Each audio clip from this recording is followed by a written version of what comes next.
பயம், பயத்தை எதிர்த்து அச்சமில்லை, ஃபியர்லெஸ் அப்படின்ற ஒரு விஷயத்துக்கு உலகத்தில் ஒரு மிகச்சிறந்த பாடல் அப்படின்னா பாரதியாரோட அச்சமில்லை அச்சமில்லை பாடல் தான். ஏன்னா இதுக்கு ஈக்குவலாக உலகத்தில் எந்த இலக்கியத்துலேயும் இதுக்கு தகுந்த பாட்டு வரல. ஆக்சுவலாக அது எப்படி சொல்லலாம் அப்படின்னா, அவரோட பாட்டோட வரியில் இருக்கக்கூடிய வீரியத்தையும் வைராக்கியத்தையும் வச்சு அதை சொல்லலாம். எப்படின்னா, அச்சமில்லை அச்சமில்லைன்னு அவர் ஸ்டார்ட் பண்ணாலும் பரவாயில்ல.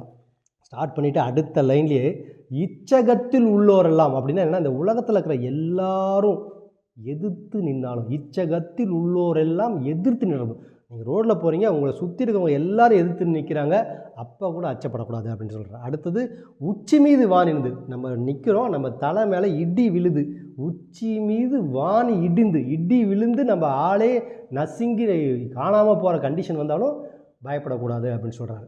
மூணாவது, பிச்சை வாங்கி உண்ணும் வாழ்க்கை. அதாவது வேறு வழியே இல்லை, நம்மக்கிட்ட பணமே இல்லை, ரோட்டில் உட்காந்து பிச்சை தான் எடுத்து வாழணுன்ற ஒரு காலகட்டத்துக்கு வந்தால் கூட அந்த சூழ்நிலையும் கடந்து நீ பிச்சை வாங்கி வாழ்ந்து அதுலேருந்து வென்று வா, அப்போ கூட நீ பயப்படாத அப்படின்னு சொல்கிறாரு.